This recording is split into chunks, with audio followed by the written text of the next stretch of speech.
2015, os cariocas celebram os 450 anos da cidade que é o cartão postal do Brasil. É a cidade com mar e montanhas que, de tão lindos, viraram patrimônio da humanidade. E, claro, é uma cidade com histórias incríveis também. Foi colônia portuguesa, sede do reino, capital do Império da República. O Rio viu seus morros serem ocupados, suas ruas se expandirem. O mar foi aterrado para dar lugar a mais prédios, ruas e parques. Hoje somos mais de 6 milhões de cidadãos vivendo, sonhando e trabalhando na cidade mais maravilhosa do mundo, o Rio de Janeiro.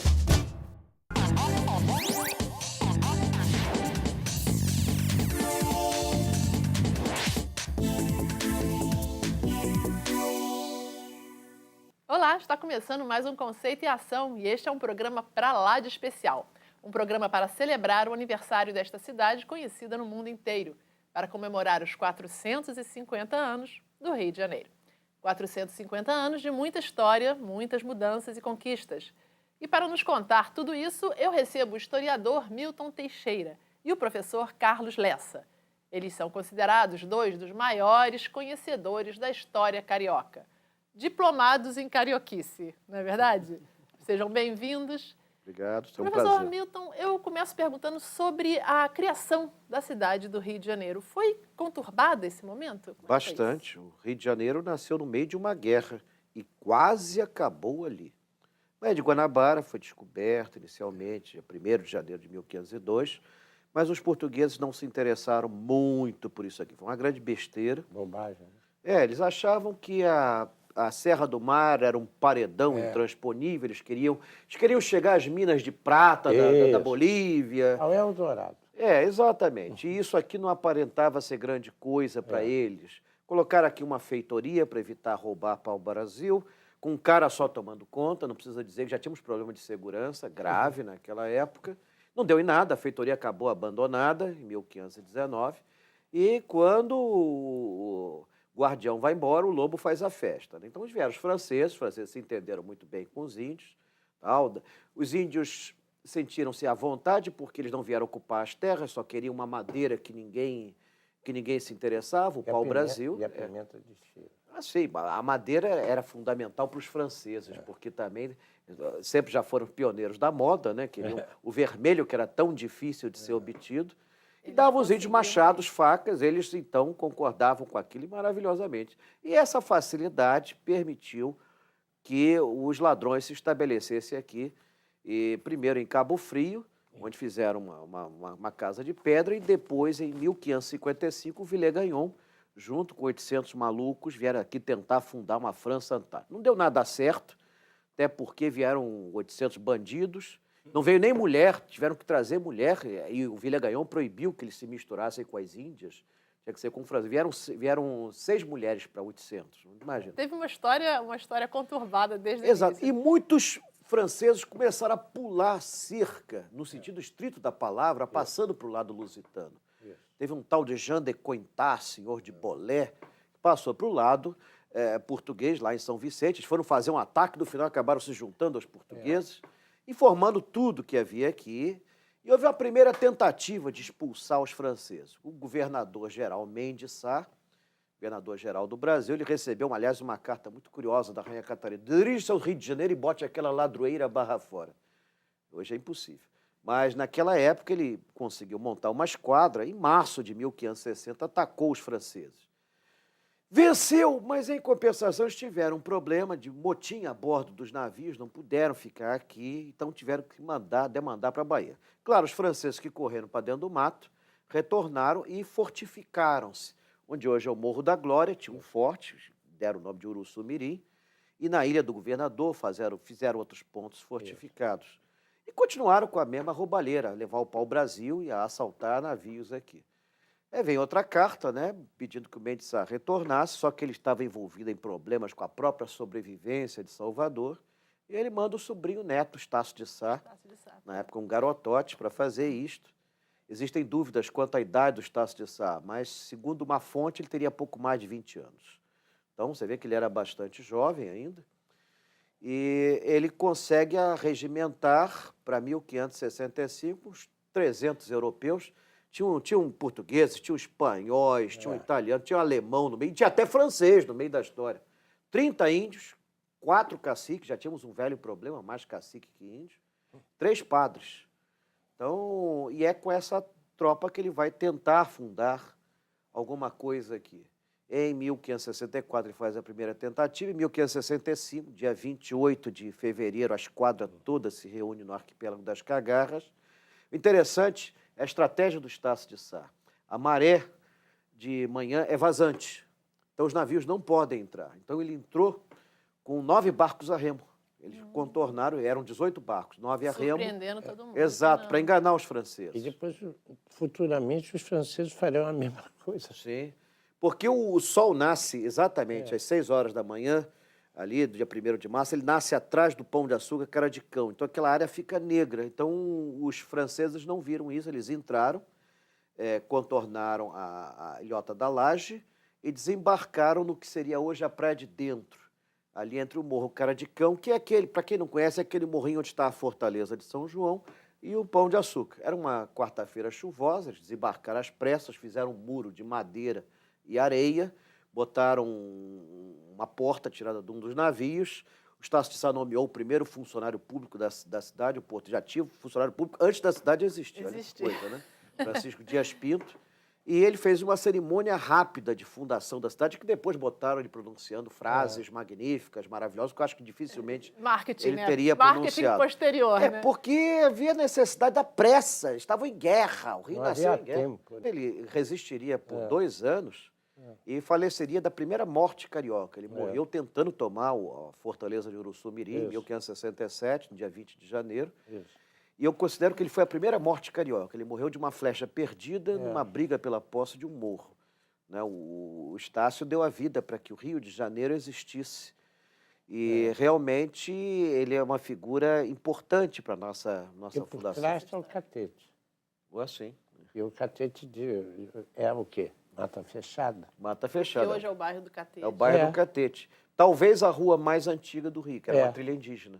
Vamos falar um pouquinho agora da família real. Vamos falar de uma coisa que eu acho importante, eu não sei se é exatamente o que o professor acha.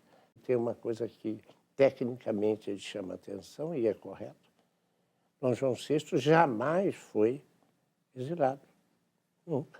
Ele simplesmente se deslocou pelo seu reino e veio de cá para Alemar. O Brasil era parte de Portugal, Isso. era um Estado português. Em tese, ele nunca deixou o território Por português. isso ele saiu de Portugal, entre outras coisas, trouxe a Biblioteca do Rei, que tinha 2 exemplares, 3 exemplares do Lusíadas. Inclusive uma raridade que é o Lusíadas com um pelicano no bico esquerdo e outro no bico direito. É verdade. Não, o mais interessante, sabe o que é? Que a biblioteca ficou no Brasil e Portugal não tinha mais nenhum exemplar da primeira edição do Lusíadas. O Dom João traz um país para cá. Trouxe o país Ele inteiro. trouxe o nosso conceito de nacionalidade. Nós Isso. não éramos um país antes de 1808. É isso. Nós éramos um território português, as capitanias não tinham comunicação, não havia um Isso. sentido de brasilidade, Não. não havia um sentido de nacionalidade. E Dom João trouxe-nos isto. Eu vou só agora, para ilustrar esse ponto da nossa conversa, eu vou mostrar um trechinho de um filme chamado Xangô de Baker Street, de Miguel Faria Júnior. Isso. Ele mostra o Rio de Janeiro no tempo do Império. Vamos dar uma olhada? Baseado no livro homônimo de Jô Soares, o filme conta a história da vinda do famoso detetive inglês Sherlock Holmes ao Rio, convidado pelo imperador Dom Pedro II para investigar o roubo de um violino Stradivarius. O detetive se encanta com a capital do Império e com a sociedade carioca, que tentava incorporar os costumes europeus ao calor tropical. Just to put the top down to keep us cool. I suggest not. In Brazil, riding with the top up simply isn't done. I think it's to give the impression that it isn't as hot as all that. Curious. I don't see any Indians in the streets. Nor will you, Dr. Watson. We are almost civilized by now. Furthermore, the Indians are as free as nature. We rely on Negro slaves. I told you, the voyage will be jolly instructive, Watson.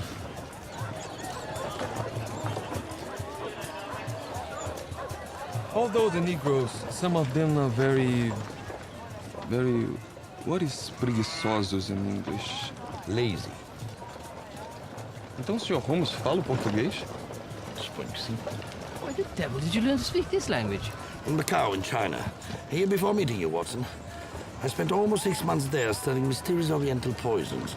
And the greatest specialist on the subject was a Portuguese scientist, Nicolau Travessa. He tested the poisons on himself. Never heard of the fellow. Of course not, Watson. Why on earth would the surgeon of Her Britannic Majesty's Army know anything about exotic poisons? E vocês ainda se correspondem? Não, infelizmente morreu com um concentrado de veneno de escorpiões africanos. A vinda da família real mudou muita coisa no Brasil. Quem morava aqui antes deles chegarem? Bom, nós tínhamos uma população aqui de portugueses nascidos no Brasil. Aliás, nós só passamos a ser brasileiros oficialmente a 7 de setembro de 1822, 5h30 da tarde. Então, éramos portugueses nascidos no Brasil. A nossa cultura anterior é luso-brasileira. Nunca devemos esquecer essas origens. 0,5% da população era alfabetizada, esse 0,5%, quase a totalidade, era masculina. Então, e era uma sociedade muito atrasada, sem indústrias, sem fábricas, com pequenas manufaturas pessoais, feitas quase às escondidas, porque quase tudo era proibido. Não tínhamos bibliotecas, não tínhamos grandes escolas, não tínhamos nada disso, instituto de pesquisa, nada do gênero. Cultura aqui era uma coisa quase que proibida. Era uma sociedade muito limitada, muito simples, que vivia seu dia a dia numa cidade que era mais africana que europeia.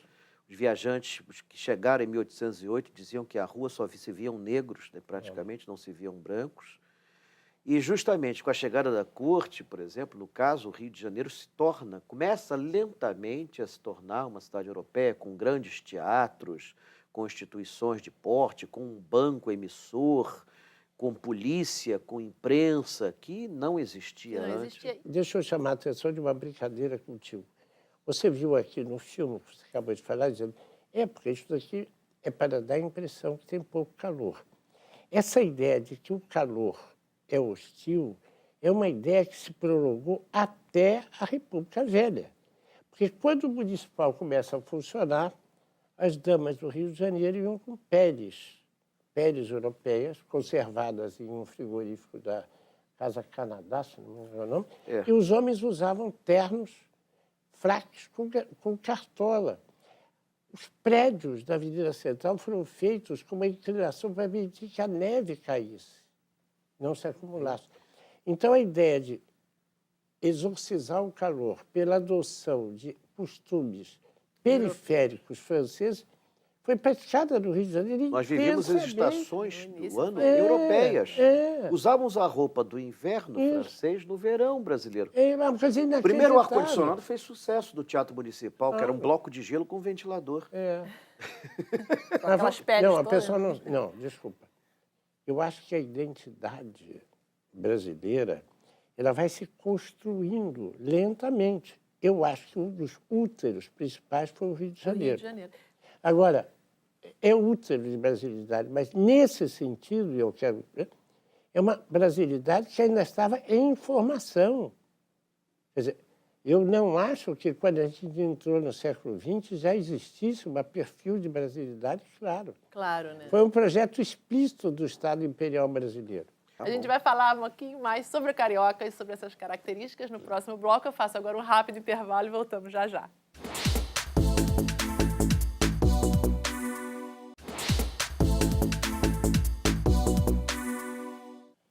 Olá, este é o Conceito e Ação e hoje estamos antecipando as comemorações dos 450 anos da cidade do Rio de Janeiro, em 1º de março de 2015. Nossos convidados são o historiador Milton Teixeira e o professor Carlos Lessa, dois reconhecidos apaixonados pela cidade maravilhosa. E eu vou abrir esse bloco mostrando também um trechinho de um vídeo que faz parte de uma websérie, que faz muito sucesso na internet, Jeitinho Carioca. Vamos dar uma olhada? Tá correndo? 12 minutos já. Ai, prendeu. Acho que já deu. Realizado pela Maculelê Produções, a websérie apresenta com muito bom humor o jeito único do carioca agir nas mais diversas situações. Sabe quem vai tocar no Réveillon de Copacabana? DJ Malboro. Ah, você fala como se fosse uma grande novidade. Todo ano é a mesma coisa. Inclusive, Sil, esse ano eu não vou passar o meu Réveillon em Copacabana. Caraca, Sil, esse Réveillon, olha, eu vou te falar. Foi um dos tops, foi incrível mesmo. Acho que eu sou bêbada. Ei, DJ Malborão esculachou, né? Esculachou? Esculachou, compadre. E aí, Rafa, tranquilo, cara? E aí, cara? Pô, Tranquilo? e aquele shoppinho? Pô, vamos marcar, né, cara? Te ligo então. Liga amanhã. Beleza. Tá? Falou, Fechou. abraço. Pô, tu já descobriu quem é esse cara? Ainda não, eu não faço a menor ideia. Vem, Andy, vem. Peraí, você não abriu pra gente. Vai. Vem! Ô, garçom! Garçom! Garçom! Oi, querida, tudo bem? Quanto custa esse aqui? Ah, esse vestido ele tá na promoção, ele tá valendo super a pena. Ele custa só R$700. Na promoção? Uhum. E você pode parcelar. Não, eu posso pagar à vista mesmo. Faz o seguinte, me deixa o cartãozinho, que eu tô um pouco com pressa. Mas depois eu volto. Aí, vai dar pra amanhã, hein? Vai dar pra amanhã? Vai. Ah, moleque! Vai, moleque. Irado. Cadê lixo, my friend? R$100. Ué, tá maluco? Que preço de gringo é esse? Que isso, eu faço pra você um preço camarada. Carioca, meu irmão. Faço pra você a 5. 5 com água? Parece São Paulo. Não parece não. Ô, moço, você tem como um pouquinho mais rápido que eu tô bem atrasadão? Garçom! Aí, garçom! Meu Deus. Essa é a melhor feijoada do Rio de Janeiro. Melhor chopp da cidade. É verdade. Aí, moleque, isso aqui é a melhor picanha da cidade. Isso aqui é o melhor chopp do Rio. Pode crer. Melhor chopp da cidade. Mais 2. Olha pra mim, garçom, ó. Ô, piloto, que isso? Comprou a carteira ou é Fórmula 1 isso aqui?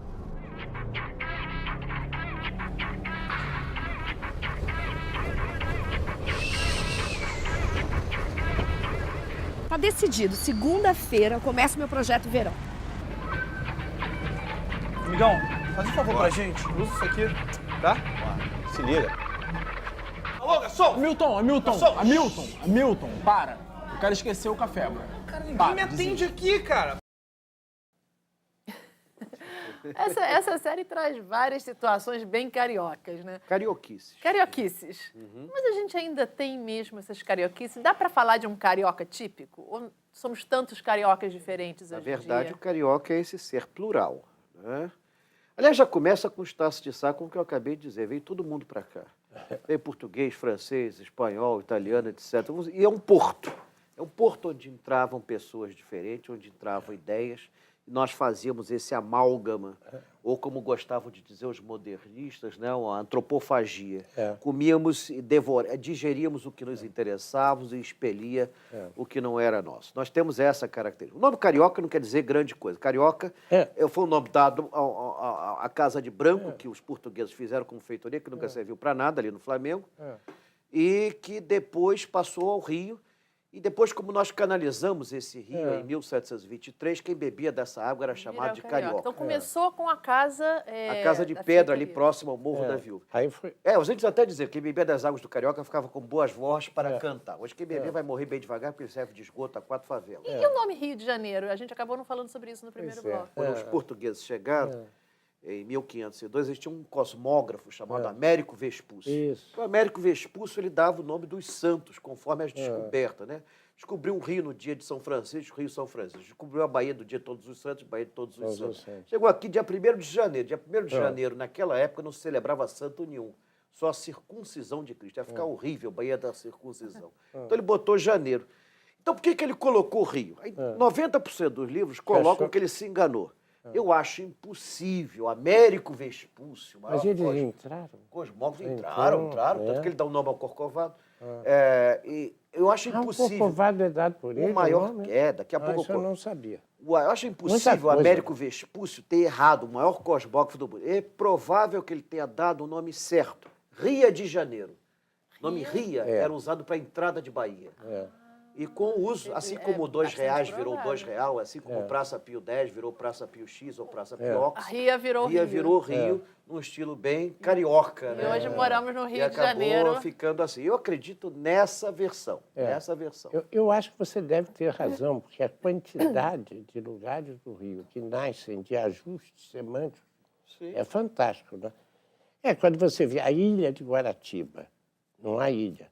É William. Era um inglês que tinha um sítio chamado Sr. William. E por corrutela virou a ilha. Eu tive a oportunidade de entrar pela Baía de Guanabara muitas e muitas vezes. Não dá para você confundir isso aqui com o Rio. Não dá. É muito grande, né? Não há condições. Mas, Carlos, vamos voltar a falar do carioca. Não, eu tenho a impressão que o carioca é mais um estado de espírito e provavelmente uma certidão de nascimento. E, aliás, eu acho que foi um pouco de carioquice ter se disseminado por todo o Brasil, que qualquer brasileiro poderia ter o estado de espírito carioca, que funcionou, inclusive, como um dos elementos para fazer do Rio uma cidade dos brasileiros. Eu acho isso muito importante. Isso é extremamente importante, porque há muito tempo, eu confesso para você, que muito qual é a essência do carioca? Bom, ironia, deboche, mas todo capitalino é um pouco assim, porque como ele convive com o poder, mas ele não é o poder, ele sublima isso fazendo piada com o poder. Nós temos uma característica marcante, que é uma ausênciazinha de memória. Ah, não, essa é outra coisa. Você tem acordo, mas eu acho que tem uma outra característica. O carioca não percebe com clareza a distinção entre o público e o privado, do ponto de vista espacial. Então, ele tem um pouco a ideia de que todo o espaço é dele. Sabe por que eu cheguei a essa conclusão? Porque o governo Brizola resolveu fazer um inquérito para perceber das suas iniciativas quais que o povo tinha mais apreciado. Sabe qual foi? Ligação das linhas de ônibus às praias do Sul, às praias da Zona Sul, com as regiões interioranas do Rio, subúrbios, etc. Foi o que foi mais valorizado das iniciativas dele, que é uma coisa impressionante. Aí faz. Como é que fica a coisa de melhoria da cidade? É aprovada integralmente por todos os habitantes do Rio de Janeiro. Quer dizer, mais importante Isso é que qualquer muito... iniciativa de educação ou de segurança é o acesso à praia. O acesso à praia foi, num certo momento... Nós temos uma série de características, se fôssemos citar aqui, hedonista... Eu sei, mas sabe o que é a praia? Eu acho que a praia é o seguinte, essa coisa da praia portuguesa, é do povo. A praia espanhola é o território da liberdade.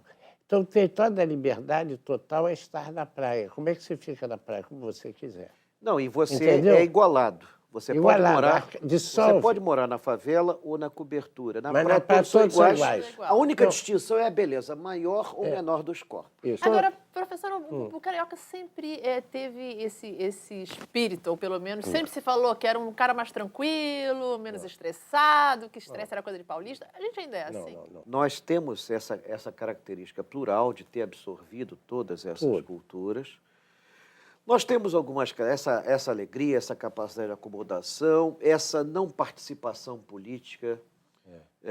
O carioca é um pouco bilontra, né? Ele prefere fazer uma gozação do que ir para as ruas reivindicar. Mesmo quando faz isso, não chega a grandes lugares, desiste pelo meio do caminho. Quando se pensou que ia se fazer uma grande mudança, parou-se. Parou-se. Prefere-se fazer anedota, prefere-se fazer filminho na internet do que... Mas ainda somos assim? Ainda somos assim. Ainda somos. Somos assim. Memória curta. Afinal de contas, o Rio de Janeiro nasceu em Peixes, com ascendente em Peixes. 1º de março de 1565, 6 horas da manhã. Peixe significa, no horóscopo, o símbolo da ausência de memória. Memória curta. Ruptura com o cordão umbilical. E na natureza é um dos animais com menos memória que existe. 45 segundos. Você dá a comidinha para o peixe, volta 1 minuto depois, ele já te leva susto novamente com você. Isso pode ser bom para o carioca? Ou é necessariamente ruim? Em alguns casos é bom esquecer algumas coisas, mas em outros torna-se pernicioso, permite-se algumas aberrações, repetimos os mesmos erros. O que o Rio de Janeiro mas eu acho que diminuiu muito. Você me desculpa. Na década dos 50, havia uma coisa chamada Rio, 3 letras, Rio, R-I-O. Era Rio. Aliás, é impressionante como a cinematografia europeia, quando quer falar de um bandido que foge para o sul, para no Copacabana Palace. É uma coisa incrível. É impressionante a importância do Copacabana Palace como objeto de desejo. O Rio era uma cidade maravilhosa. Onde os sonhos se realizavam. Sonho, o primeiro isso. sucesso a falar do Copacabana foi um filme, Flying Down to Rio, É. que é uma história assim, mais ou menos. Era um casal de namorados que briga, ela vem para o Rio, então ele vem atrás do amor perdido, e depois de muitas peripécias se encontram aqui, mesmo colocando os brasileiros falando espanhol, usando chapéu de mexicana com poncho. Era o Rio de Janeiro. Aqui é a terra onde os sonhos se realizam. Agora eu vou fazer, para terminar o programa, eu vou fazer uma pergunta para vocês. Quero que respondam separado. Qual o grande presente que o Rio de Janeiro merece ganhar nesse aniversário? Olha, é uma cidade mais humana, uma cidade mais nossa. Que o Rio seja realmente dos cariocas e não de decisões tomadas à nossa revelia. Nós queremos uma cidade para nós. Nós queremos poder andar na rua, podemos participar dela, poder ajudar na construção. Eu acho que nós podemos contribuir para uma cidade melhor, mas a cidade tem que nos ser dada. Ou então vamos ter que conquistá-la, como fez Estácio de Sá. Vai ser pior. Carlos? Aí eu visto a carapuça do economista. Eu acho que nada seria mais importante para o Rio de Janeiro do que aperfeiçoar o sistema de transporte coletivo.